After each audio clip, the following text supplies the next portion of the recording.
नमस्कार दोस्तों, जय हिंद, वंदे मातरम। फ्रेंड्स, स्वागत है आप सभी का आपके अपने परिवार ग्लोबल कनेक्ट पर। दोस्तों, यदि आप किसी भी एग्ज़ाम की तैयारी कर रहे हो तो फ्रेंड्स आज की क्लास आपके लिए बहुत मोस्ट इम्पोर्टेंट होने वाली है। दोस्तों, इसलिए मेरा आपसे निवेदन है कि आपको जो है क्लास को शुरू से अंत तक ज़रूर देखना है, तभी आप क्लास को अच्छे से समझ पाओगे। और दोस्तों, यदि आपको क्लास पसंद आए तो फ्रेंड्स अंत में वीडियो को लाइक और शेयर ज़रूर कर देना। तो चलिए दोस्तों, क्लास को शुरू करते हैं बिना किसी देरी के। और आज का पहला क्वेश्चन है, बारालाचा दर्रा भारत के किस राज्य में स्थित है? तो बताइए फ्रेंड्स, बारालाचा दर्रा भारत के किस राज्य में स्थित है? तो फ्रेंड्स, इसका राइट आंसर होगा ऑप्शन बी, हिमाचल प्रदेश में। दोस्तों, बारालाचा दर्रा जो है हिमाचल प्रदेश में स्थित है। तो चलिए अगला क्वेश्चन है, ये भी देखिए मोस्ट इम्पोर्टेंट है। एसएससी सीजीएल टायर 1 13/6/2019 में सेकंड शिफ्ट में पूछा गया क्वेश्चन है ये भी। दोस्तों, क्वेश्चन है, पवन चक्की टरबाइन डैश ऊर्जा को यांत्रिक ऊर्जा में परिवर्तित करती है? तो बताइए दोस्तों, कौन सी ऊर्जा में परिवर्तित करती है? रासायनिक ऊर्जा में, गुरुत्वीय ऊर्जा में, गतिज ऊर्जा में या नाभिकीय ऊर्जा में? तो फ्रेंड्स, ये करती है गतिज ऊर्जा में, यानी कि option C is the correct answer, गतिज ऊर्जा में। पवन चक्की जो है लगातार गति करती रहती है, तो इसलिए इसे जो है गतिज ऊर्जा में परिवर्तित करती है। Option C is the correct answer. Next question, सूर्य के कोणार्क मंदिर का निर्माण किसने करवाया था? नरसिंहदेव प्रथम ने, अशोक ने, पुरुषोत्तम देव ने या राष्ट्रकूट वंश ने? तो बताइए दोस्तों, सूर्य के कोणार्क मंदिर का निर्माण किसने करवाया था और यह किस राज्य में स्थित है, ये भी बताइए। तो फ्रेंड्स, सूर्य के कोणार्क मंदिर का निर्माण ये नरसिंहदेव प्रथम ने करवाया था, यानी कि ऑप्शन ए इसका राइट आंसर हो जाएगा, नरसिंहदेव प्रथम। और फ्रेंड्स, ये जो है उड़ीसा राज्य में स्थित है, ये भी आपको जो है याद रखना है, मोस्ट इम्पोर्टेंट क्वेश्चन है। फ्रेंड्स, आज की इस क्लास का हर एक क्वेश्चन बहुत मोस्ट इम्पोर्टेंट है, क्योंकि उसी क्वेश्चन को मैंने इस क्लास में कवर किया है, जो कि किसी न किसी एग्ज़ाम में पूछा जा चुका है। तो चलिए इसी के साथ नेक्स्ट क्वेश्चन देखते हैं। क्वेश्चन है, भरतनाट्यम किस राज्य का प्रमुख शास्त्रीय नृत्य है? तो दोस्तों, ये बताइए भरतनाट्यम जो है ये किस राज्य का शास्त्रीय नृत्य है? उत्तर प्रदेश का, केरल का, आंध्र प्रदेश का या तमिलनाडु का? तो फ्रेंड्स बताइए जल्दी से, इसका राइट आंसर क्या होगा? दोस्तों, इसका राइट आंसर ऑप्शन डी होगा, तमिलनाडु।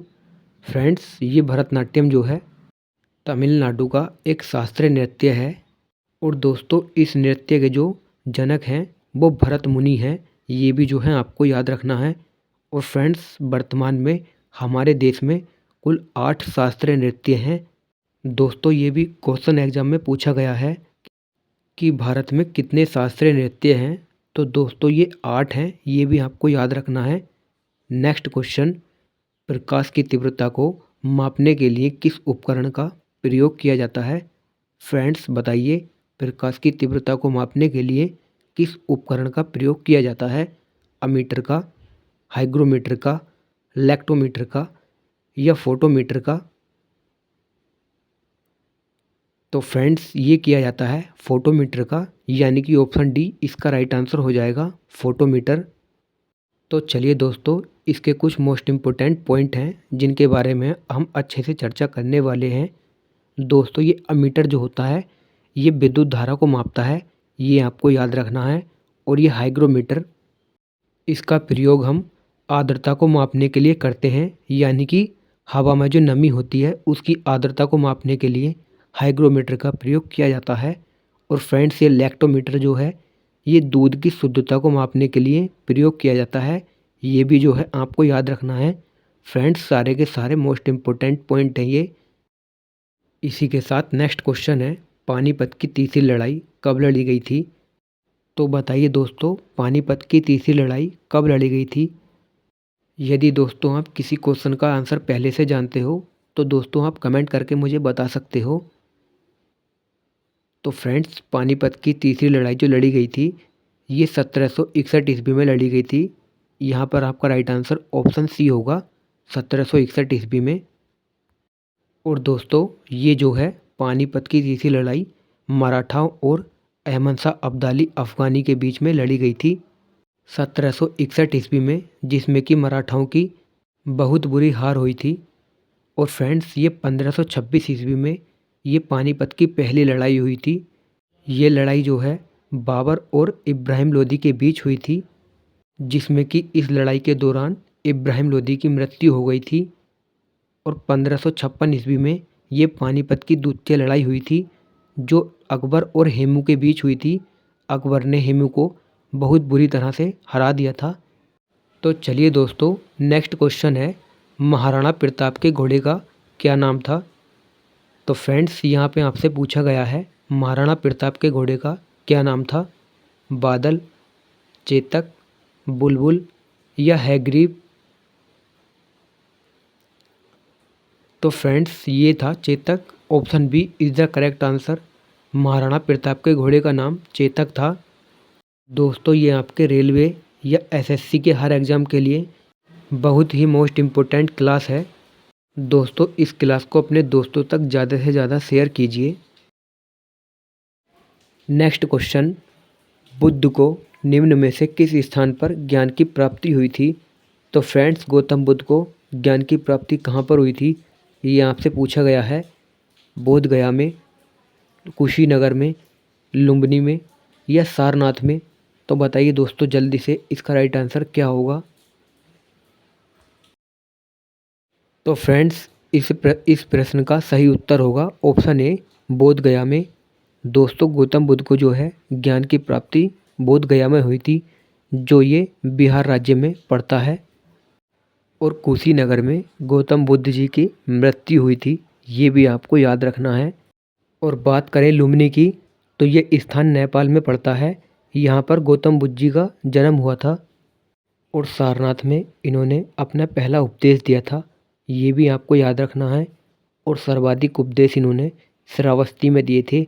ये सारे के सारे मोस्ट इम्पोर्टेंट पॉइंट हैं, एक एक करके आपको जो है याद रखने हैं, जिससे कि आप एग्ज़ाम में क्वेश्चन अच्छे से कर पाओ। नेक्स्ट क्वेश्चन, स्तूप क्यों बनाए गए थे। तो फ्रेंड्स ये बताइए स्तूप क्यों बनाए गए थे। गौतम बुद्ध की पूजा करने के लिए, गौतम बुद्ध ग्रंथ रखने के लिए, धार्मिक सभाएं करने के लिए या पवित्र स्मृति चिन्ह रखने के लिए। तो फ्रेंड्स बताइए स्तूप जो हैं ये क्यों बनाए गए थे। तो ये इसलिए बनाए गए थे पवित्र स्मृति चिन्ह रखने के लिए, यानी कि ऑप्शन डी यहाँ पे आपका राइट आंसर हो जाएगा।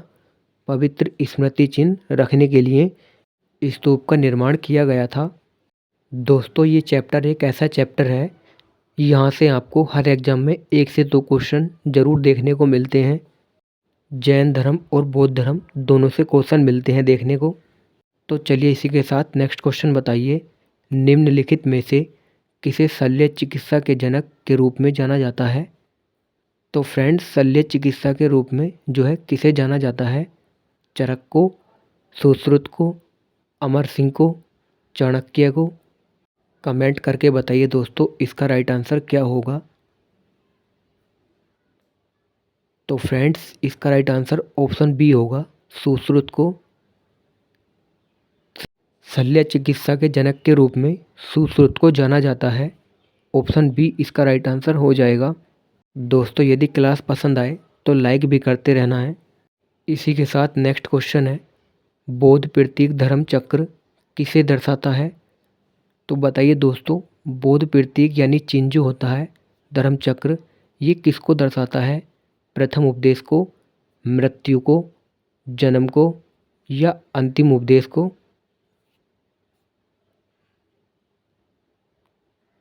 तो फ्रेंड्स ये दर्शाता है प्रथम उपदेश को। Option A is the correct answer. प्रथम उपदेश को बौद्ध प्रतीक धर्म चक्र को दर्शाता है। इसी के साथ नेक्स्ट क्वेश्चन है, भारत में कर्क रेखा कितने राज्यों से होकर गुजरती है। तो फ्रेंड्स बताइए भारत में कितने राज्यों से होकर जो है कर्क रेखा गुजरती है। 8 राज्यों से, 9 राज्यों से, 10 राज्यों से या 7 राज्यों से? तो बताइए फ्रेंड्स, यदि आप इसका राइट आंसर जानते हो तो कमेंट करके बताइए। तो फ्रेंड्स ये गुजरती है 8 राज्यों से। आपका राइट आंसर ऑप्शन ए होगा यहाँ पर। भारत में जो है 8 राज्यों से कर्क रेखा होकर गुजरती है, याद रखिएगा दोस्तों। इसी के साथ नेक्स्ट क्वेश्चन है, धारा का एसआई मात्रक क्या होता है? तो फ्रेंड्स बताइए, धारा का एसआई मात्रक क्या होता है? वोल्ट, प्रतिरोध, एम्पियर या वॉट? तो फ्रेंड्स इस क्वेश्चन की बात की जाए तो इसका राइट आंसर होगा ऑप्शन सी, एम्पियर। दोस्तों धारा का एसआई मात्रक जो है एम्पियर होता है। ये आपको जो है याद रखना है, क्योंकि ये एग्जाम में कई बार पूछा जा चुका क्वेश्चन है। इसी के साथ नेक्स्ट क्वेश्चन, भारत की सबसे महत्वपूर्ण मिट्टी कौन सी है? तो फ्रेंड्स भारत की सबसे महत्वपूर्ण मिट्टी बतानी है आपको, कौन सी है? काली मिट्टी, लाल मिट्टी, जलोढ़ मिट्टी या लैटेराइट मिट्टी? तो फ्रेंड्स इसका राइट आंसर होगा ऑप्शन सी, जलोढ़ मिट्टी। भारत की सबसे सर्वाधिक महत्वपूर्ण मिट्टी जलोढ़ मिट्टी है, जिसे हम नई मिट्टी के नाम से भी जानते हैं। दोस्तों इसमें फसल बहुत अच्छी होती है, इसलिए इसको जो है भारत की महत्वपूर्ण मिट्टी माना जाता है। इस मिट्टी का निर्माण नदियाँ करती हैं, जो अपने साथ अवसाद लेकर आती हैं। वो एक स्थान से दूसरे स्थान पर छोड़ देती हैं, उसी से इसका निर्माण होता है। तो चलिए नेक्स्ट क्वेश्चन है, भारत का संविधान कितने देशों के संविधान से मिलकर बना है? तो फ्रेंड्स बताइए इसका राइट आंसर क्या होगा? 50 देश, 10 देशों से, 70 देशों से या इनमें से कोई नहीं? तो फ्रेंड्स इसका राइट आंसर होगा ऑप्शन बी, 10 देशों से भारत के संविधान का निर्माण किया गया है। Option B is the correct answer. और दोस्तों सबसे बड़ा लिखित रूप से संविधान जो है अपने भारत देश का ही है। ये भी जो है आपको याद रखना है, ये कई बार एग्जाम में पूछा जा चुका है। दोस्तों यदि क्लास पसंद आए तो लाइक और शेयर ज़रूर कर दीजिए, और यदि चैनल पर नए हो तो सब्सक्राइब भी कर लेना। नेक्स्ट क्वेश्चन, विश्व की सबसे ऊंची प्रतिमा किस देश में है? तो फ्रेंड्स ये आपके लिए होमवर्क है, इसका राइट आंसर आप कमेंट बॉक्स में बताओगे। और ये भी बताना दोस्तों ये किस महान पुरुष की जो है प्रतिमा है। आई होप, मुझे आशा है कि दोस्तों आपको सेशन पसंद आया होगा, क्योंकि मैंने काफ़ी मेहनत की है इसको तैयार करने में। तो दोस्तों इसलिए अपने दोस्तों तक ज़्यादा से ज़्यादा वीडियो को शेयर कीजिएगा, और चैनल पर नए हो तो चैनल को सब्सक्राइब भी कर लेना। और वीडियो यदि आपको पसंद आए तो वीडियो को लाइक भी कर देना। तो चलिए दोस्तों इसी के साथ जो है आपसे मिलते हैं जल्दी नेक्स्ट वीडियो में। तब तक के लिए जय हिंद, जय भारत।